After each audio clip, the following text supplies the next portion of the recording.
everyone! Recently, Little Planet released the Campfire and Flames update.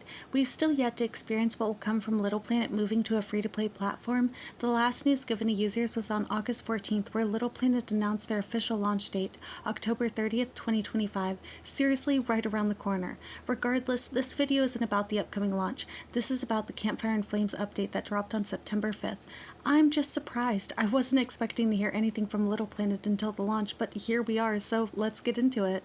Fellow Planeteers, this update brings some new interactive items and festive clothes. The Fire Festival set includes new fire furniture and updates all fire-related items, so now they can be lit using igniters like firestones, fire guns, and matches. You can now extinguish the flames with your watering cans, however, fireworks cannot be extinguished once ignited. This update also removed a common use item, the vending machine, replacing it with a new online shopping app.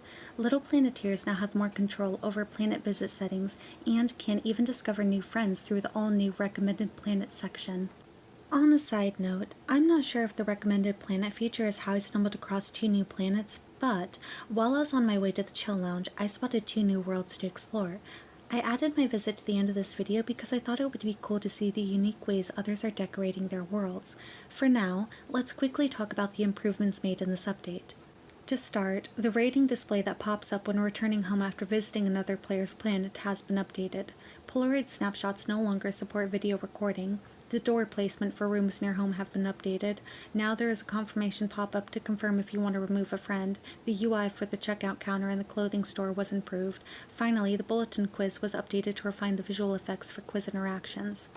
This is one of my favorite updates. Now I'm even more excited, wondering what the official launch will bring to the game. The interactive items are my favorite, and I'm really hoping that the official launch will add a bunch of new interactive items to the game. Already we have these fun fire rocks, barbecue grills, and fireplaces. I'm still waiting for them to fix the bubble blower, the party horn, and the plasma bowl though. I'm assuming these items are meant to be interactive, but unfortunately they're just props or decor items. More hats, shoes, and furniture items would be lovely. Finally, more wallpaper selections, flooring, and ceiling paint. Regardless of my personal wants though, I can see the developers are working hard to make this game the best it can be, so I'll be patient, and even if my wants aren't met, this game is still a lot of fun. With all that being said, I will say that this game is still glitchy, buggy, and for some reason I'm constantly being told my storage space is running low. But I've deleted almost everything off of my device, and according to my device, my storage is fine. So not sure what's going on with that. It's frustrating, but I still lose myself for hours in games, so it hasn't stopped me from playing. I just hope that this is something that will be fixed with the official launch. I have spent countless hours in this game crafting a space I can feel at peace in. I'm not done yet, but I'm thinking of opening the gates for visitors to explore soon.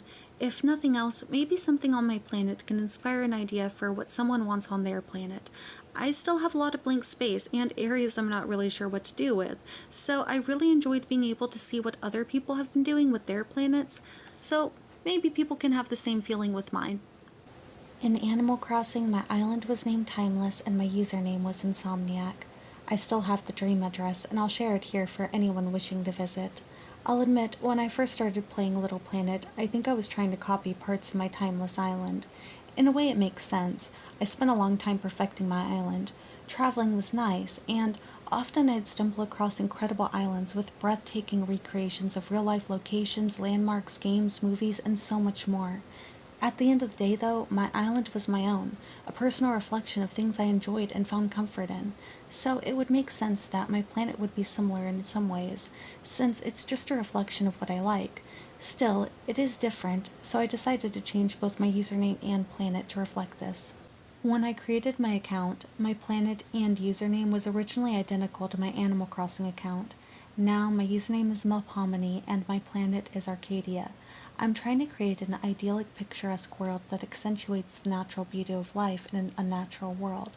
I guess I can only hope when I open the gates for visitors, my fellow Planeteers will enjoy exploring my version of paradise.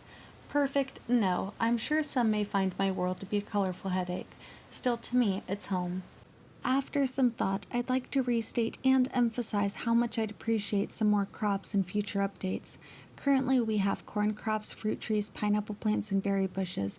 I think it would be cool though if we could grow and harvest pumpkins. I think that could open the door for some interactive possibilities moving into the holiday season, being able to craft jack-o'-lanterns and pumpkin-themed decor. Plus, if developers introduced cooking to the game, then users could bake pumpkin pies too.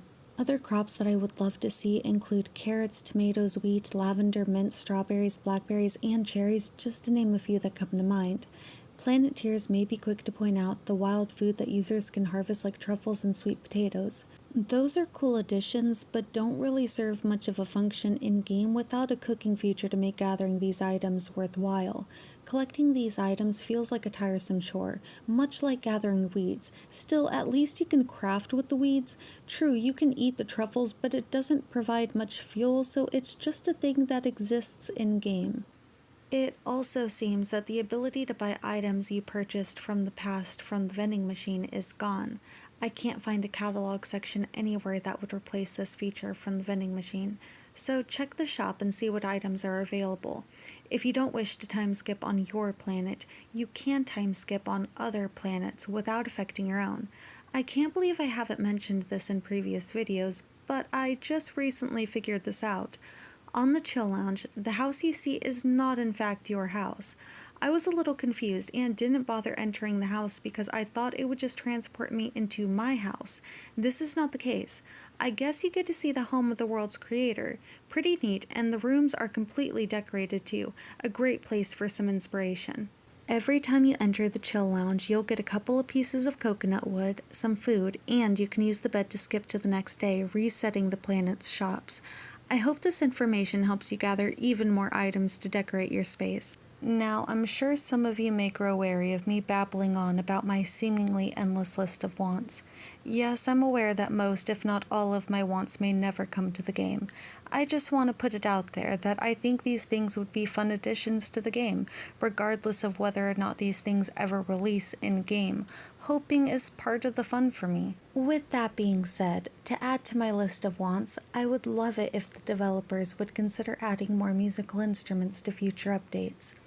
A hand harp, steel drum, tong drum, xylophone, singing bowls, kalimbas, and drum sets are just a few ideas of interactive musical instruments that I think could work in-game, considering we already have maracas, tambourines, pianos, and a little wooden drum hat thing. Anyways, if anyone remembers earlier in the video, before my rambling, I mentioned that I visited 2 new worlds recently. Well, the first planet we'll look at is called Waterworld. I really love the creative waterfalls on display here, tranquil spaces hidden in remote corners of the world. Really, there are a few tourist locations here that I think a traveling planeteer must see, including a stunning land bridge, a beautiful campground, and the artistic waterfalls, of course. I didn't check the home's interior decor, but this world was a delight to explore, and I definitely plan to revisit. I'm thankful to the creators of these worlds for allowing visitors. It's wonderful to see another's creativity. Next on our list, I think it's pronounced Cabot Cove, though I could be wrong. This world felt very natural and gave me a homey feeling of warmth. It was also shocking to see red sunflowers. I know they exist in-game, but I've planted dozens of sunflowers and still have yet to see a red sunflower on my planet. So that was cool. This world is covered in flowers. The entrance with the mini Ferris wheel was absolutely adorable, and the outdoor pool in the back was lovely. The birdhouse was cute, and exploring felt like an adventure. I also didn't check the interior decor of this user's home, but I'll return at some point to see if I can snoop around for inspiration. Traveling planeteers looking to get lost in nature should consider visiting Cabot Cove on their next outing. Alright, well that's all I have for this video. Thank you so much for watching to the end. If you enjoyed this video and would like to see more of this type of content, please consider liking and subscribing. And that's all for now. Goodbye.